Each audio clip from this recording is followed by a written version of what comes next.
अम्बेडकरवादी राजनीति से अम्बेडकर गायब हो, तो कोई बहस नहीं हो रही। समाजवादी राजनीति से समाजवाद गायब है। हर जात के बीच में आरएसएस बीजेपी ने अपना एजेंट बैठा दिया। कई ओपोजिशन पार्टी में आरएसएस बीजेपी के पेरोल पे है, रहते तो समाजवादी में, आरजेडी में, कांग्रेस में। जिस समाज में उद्यमी बनने का नहीं है, जिस समाज में ड्रीम नहीं है कि हमारा प्राइवेट जेट हो, शेयर मार्केट में हमारा कंट्रोल हो, विश्वविद्यालयों में हमारा कंट्रोल हो, तो समाज कैसे बनेगा? सबको नेता बनना है। हिंदू राष्ट्र में खाली हमारा तो दोनों हाथ टूटेगा, लेकिन पंडित जी का भी एक हाथ टूटना है। पेंशन अगर गया, पेंशन पे हम खाली बोल देते हैं, बंद करते हैं। पेंशन गया तो सबसे ज्यादा नौकरियों में कौन थे? भाई 90 के बाद ओबीसी अभी इतना ही है, अभी ज्यादा नहीं है। शेड्यूल कास्ट और अपर कास्ट यही था ना, इसमें ब्राह्मण ज्यादा थे नौकरी। हर सेक्रेटरिएट में झा जी, मिश्रा जी, तिवारी जी, त्रिपाठी जी। तो पेंशन गया तो खाली दलित का गया, ये पंडित जी का है। हमने आइए ना, हिंदू राष्ट्र में आपका भी स्वागत है। अब पंडित जी जाकर देखिए, सुलभ इंटरनेशनल 5 रुपया का पर्ची काट रहे कि नहीं काट रहे? लाइए पंडित जी, स्वागत है आपका भी। आइए, हमारा जो होगा तो मुझे पता है, हम लोग तो मजदूर करके लोग मजदूरी कर लेंगे। हमारे लोग खुद ही चाहते हैं कि हम राजा बनेंगे, अन्य तो मजदूरी करें। अब हिंदू राष्ट्र मतलब मनुस्मृति, हम मनुस्मृति मतलब इसके लिए घोषणा नहीं हो।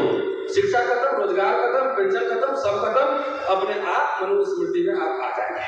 महिला सशक्तिकरण की बात हो रही थी, हम लोग आए थे उस समय। तो मनुस्मृति मुसलमान महिला के बारे में लिखा है कि ईसाई महिला के बारे में लिखा है? वो हिंदू महिला के बारे में लिखा हुआ है कि हिंदू राष्ट्र बनेगा तो उसमें को किसको किसको क्या मिलने वाला है। बहरहाल लोकसभा चुनाव 2024 हम लोग अपने खर्चे से, अपने जेब के खर्चे से बिहार और उत्तर प्रदेश में घूम रहे थे, और सोशल मीडिया, यूट्यूब सब उसके गवाह। और ये बात मैं इसलिए कहना चाहता हूँ, और प्रसाद साहब को मैंने कहा 2 मिनट ठहर जाइए, सुन लीजिए, तब ठीक रहेगा। क्योंकि मुझे याद है 2002 में दिग्विजय सिंह के एक प्रोग्राम में गया था मैं भोपाल में। 3 दिन बैठे रहे, खाली लोगों को सुने, इंटेलेक्चुअल्स को सुने क्या कह रहे हैं, और 3 दिन के बाद आखिरी उनका स्पीच हुआ। और जहां भी मैं जाता हूँ आजकल, तो बड़े बड़े जो लीडर्स रहता हूँ, तो उनको दलित, बैकवर्ड, माइनॉरिटीज के इंटेलेक्चुअल्स, एक्टिविस्ट को नहीं सुनना होता है। वो सीधा जाते हैं, अपनी बात सुनाते हैं और सब लोग कर लेते हैं। ये होता है। तो चिंतन मनन कैसे होगा? ये कोई राजनीतिक सभा नहीं है, बौद्धिकों की सभा है। और जाहिर है कि सब लोग लीडर नहीं हो सकता है, लेकिन बहुत लोग प्रोफेशनल्स हो सकते हैं। और मैं 24 इसलिए याद दिला रहा हूँ कि मैंने एक लीडर के यहाँ मैंने मैसेज भेजा था कि जितने ये यूट्यूब वाले भाई लोग हैं, इन लोग का खर्चे का इंतजाम करिए, जोन बांट देते हैं और सबको फील्ड में उतारिए, ये सब आप ही के लोग।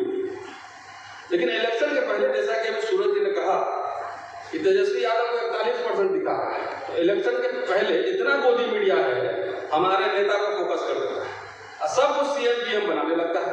इस चक्कर में हमारे लीडर्स बहुत खुश हो जाते हैं, क्या तो हो ही गया, तो बस बात हो गया, रिजल्ट आता है सामने। बहरहाल जो उत्तर प्रदेश में निकलता है, हमारे जैसे सैकड़ों लोग थे जो गली गली, मोहल्ले मोहल्ले में, अपने मित्र धर्मेंद्र जी की कॉन्स्टिट्यूंसी में भी था 2 दिन वहां पर, और बोल रहे थे, लिख रहे थे, यूट्यूब पे बोल रहे थे।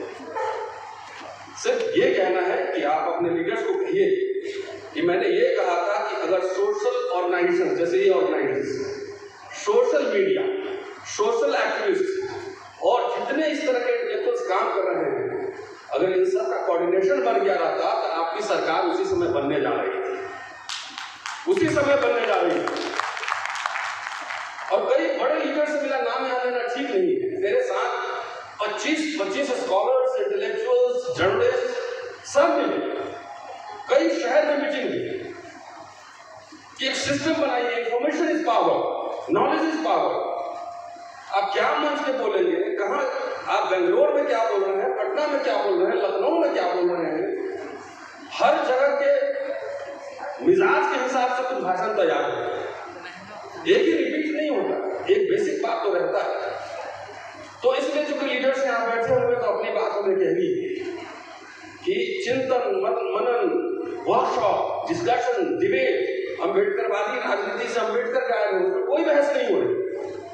समाजवादी राजनीति से समाजवाद गायब है, न लोहिया पे बात हो रही है, न किसी और पे बात हो रही है, न मार्क्स पे बात हो रही है, न लेनिन पे बात हो रही है। कोई आइडियोलॉजिकल डिबेट नहीं है, सिर्फ कॉर्पोरेट क्या कंट्रोल करेगा इस देश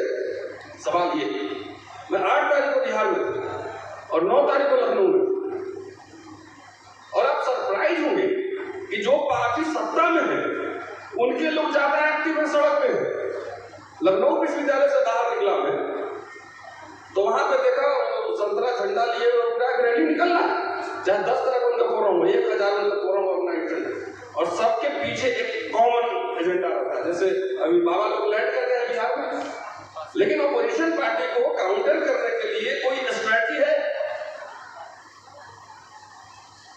हमारे जैसे लोग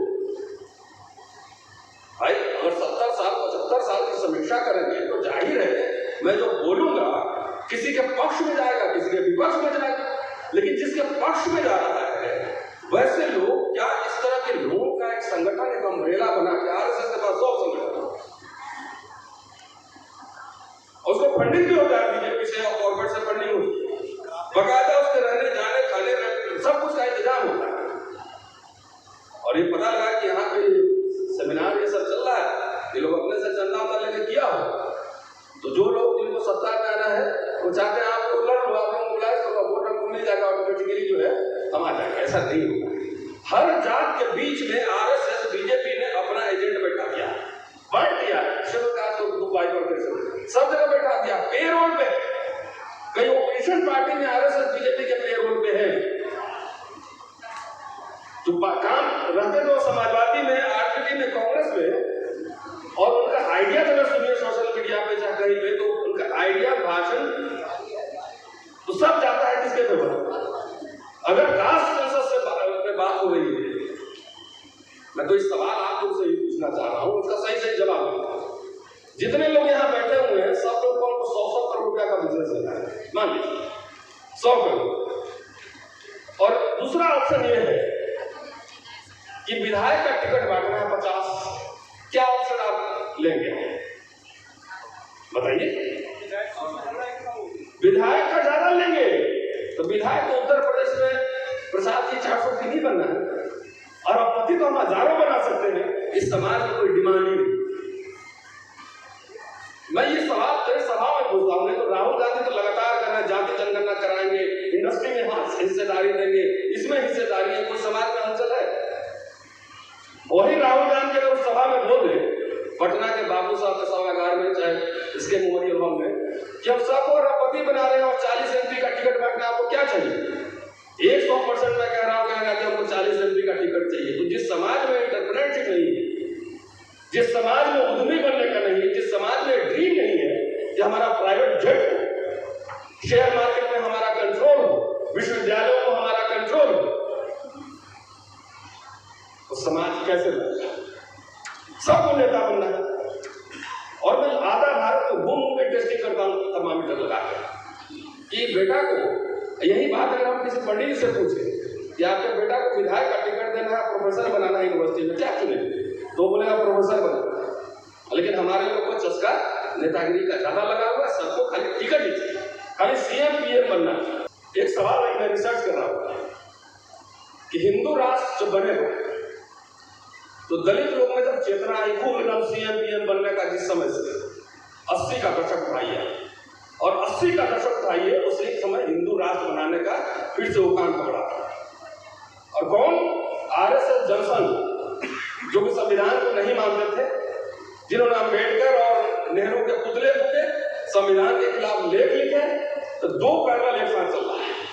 एक सीएम पीएम बनने का कि देश में हम आरक्षण देने वाला बनेंगे, हम ये बनेंगे, हम वो बनेंगे, अपने पास कुछ नहीं, नौकरी के सिवा, सरकारी नौकरी के सिवा। दूसरी तरफ चला हम हिंदू राष्ट्र बनाएंगे। तो मैंने पूछा कि हिंदू राष्ट्र में क्या हालत होगा? पंडित नेहरू जबकि गरीब मुल्क था भारत, तो उन्होंने शिक्षा दी फ्री में। लखनऊ में मैंने हॉल में पूछा, वो साहित्य संगीत अकेडमी के हॉल में प्रोग्राम, हमने पूछा कितना फीस देके पढ़े? 6 पैसा पर महीना। स्टाइपेंड मिलता था 144 रुपए साल में, तो हमने उस पैसा से तुम्हारा घर भी चलता? बोला हाँ चलता था। और नए लड़के बैठे हुए थे BBA यूनिवर्सिटी के, हमें कितना पैसा लग रहा है बाबू? तो बोला 8,000 पर सेमेस्टर आई, दूसरा बोला 25,000 पर सेमेस्टर। हॉस्टल नहीं देना पड़ता है पैसा, स्टाइपेंड नहीं मिलता। तो ये है हिंदू राष्ट्र। गरीब मुल्क ने पूरी शिक्षा दी, नौकरी दी, पेंशन दिया, और पंडित अटल बिहारी वाजपेयी ने तीनों छीन लिया। तो हिंदू राष्ट्र में खाली हमारा तो दोनों हाथ खुलेगा, लेकिन पंडित जी का भी एक हाथ खुलना है। पेंशन अगर गया पेंशन पे हम खाली बोल देते हैं, बंद करते हैं। पेंशन गया तो सबसे ज्यादा नौकरियों में कौन थे भाई? 90 के बाद ओबीसी अभी इतना ही है, अभी ज्यादा नहीं है। शेड्यूल कास्ट और अपर कास्ट यही था ना, इसमें ब्राह्मण ज्यादा थे नौकरी। हर सेक्रेटरिएट में झा जी, मिश्रा जी, तिवारी जी, त्रिपाठी जी। तो पेंशन गया तो खाली दलित का गया, ये पंडित जी का है। हमने आइए ना, हिंदू राष्ट्र में आपका भी स्वागत है। अब पंडित जी जाकर देखिए सुलभ इंटरनेशनल 5 रुपया का पर्ची काट रहे कि नहीं काट रहे? लाइए पंडित जी, स्वागत है आपका भी। आइए, हमारा जो होगा तो मुझे पता है, हम तो मजदूर करके लोग मजदूरी कर लेंगे। हमारे लोग खुद ही चाहते हैं कि हम राजा बनेंगे, अन्य तो मजदूरी करें। हमको नौकरी नहीं चाहिए, व्यापार नहीं चाहिए, संसाधन में हिस्सेदारी नहीं चाहिए, तो कोई बात नहीं। इसके लिए हम लोग लगातार बोल रहे हैं, लगातार बोल रहे हैं। रोस्टर का आंदोलन हम लोग लड़े, कुछ पॉलिटिकल पार्टी ने समर्थन किया, नहीं किया, फिर भी हम लोग जीते ना। ये तो कह सकते हैं एक बड़ा आंदोलन हम लोग जीते, जिसमें हजारों हजार SC ST OBC बच्चों को नौकरियां मिली यूनिवर्सिटी। तो सवाल ये है कि ये हलचल पहले तो हम लोग देखते थे कि रामलीला ग्राउंड रैली से भरा हुआ है, लखनऊ का पार्क रैली से भरा हुआ है, पटना गांधी मैदान भरा हुआ है। आज ऑपोजिशन पार्टी की ओर से जन सरोकार के मुद्दों पर कोई आंदोलन है? जो सत्ता में है उसको सैकड़ों संगठन हर दिन सड़क पे हलचल करते रहता है, किसी न किसी संस्कृति के बहाने, कल्चरल प्रोग्राम है, कुछ न प्रोग्राम है। और हमारे लोग शिव जी के बराती की तरह जो है ना, इलेक्शन के समय उठते हैं भभूत दूध लगा के, या आज ही बस उसके बाद साढ़े 4 साल सोए रहते हैं। आग्रह है, ये सारे राजनीतिक प्रश्न सड़क पे, सोशल मीडिया में हम लोग लगातार इस बात को बोल रहे हैं, लेकिन जरूरत है कि जो ऑपोजिशन पार्टी है, खास तौर से जो लीडिंग पार्टी है, इस पर कंसेंसस बनाए, लोगों को टेस्ट करें कि लोग रामलीला ग्राउंड में आ रहे हैं कि नहीं आ रहे हैं।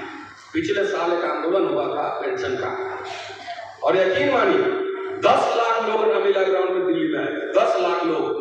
आप लोगों का टेस्टिंग ही नहीं कर रहे, टेस्टिंग नहीं हो रहा है।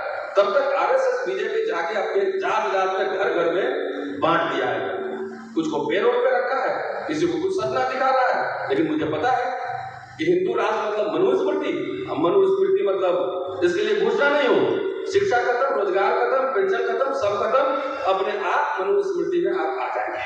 महिला सशक्तिकरण की बात हो रही थी, हम लोग आए थे उस समय, तो मनुस्मृति मुसलमान महिला के बारे में लिखा है कि ईसाई महिला के बारे में लिखा है? वो हिंदू महिला के बारे में लिखा हुआ है। तो आप लोग अगर ऐसे लोगों कि जो कि आपको उसी युग में ले जाना चाहते हैं और उसकी अगर पालकी ढो रहे हैं, मैंने यही शपथ दिलवाई थी कि बाप भी खड़ा हो, भाई भी खड़ा हो, यादव का यादव बीजेपी RSS से 1 लाख खर्चा करके मैं जाऊंगा प्रचार करने, हरवाऊंगा। ये कमिटमेंट है। आपके बेटा को RSS बीजेपी टिकट दे देगा, आप ही में से बैठे जाकर चुपके से उसका प्रचार करेंगे। आइए ना, हिंदू राष्ट्र में स्वागत है। सब कुछ खत्म, जितना थोड़ा मिडिल क्लास बना था, इंटेलेक्चुअल लोग बना था, पढ़ने लिखने वाले लोग, नौकरी खत्म हो जाएगी, सब खेत में जाके काम करेंगे और चर्बी भी गल जाएगा, BP शुगर सब ठीक हो जाएगा, अपने आप सब सही रहेगा। पंडित तो खुश है कि सब राजपुरोहित बनेगा। मैंने समझाया कि राजपुरोहित सब नहीं बनोगे। अगर सरकारी नौकरी खत्म हुई, एयर इंडिया प्राइवेटाइज हुआ, तो जहां 1 लाख मिल रहा था, अब जाके पूछो प्राइवेट में तुम्हारे बच्चों को कितना मिल रहा है? 30,000 रुपया पे काम कर रहा है, प्राइवेट सिक्योरिटी वाला 15,000 पे काम कर रहा है। तो सारे सवाल आइए हमारे यूनिवर्सिटी में दिखाते हैं। तो आइए ना, हिंदू राष्ट्र में आपका भी स्वागत है। पंडित अच्छा लगेगा आपको भी। सारे रास्ते जा रहे हैं सीधे कॉर्पोरेट के पास, अडानी अंबानी के पास, और आज न कल उनके खिलाफ लाइन ड्रॉ करना पड़ेगा कि क्या हम सोशलिज्म, सेकुलरिज्म, इंडियन रिपब्लिक में बिलीव करते हैं कि नहीं करते हैं, ये हमें तय करना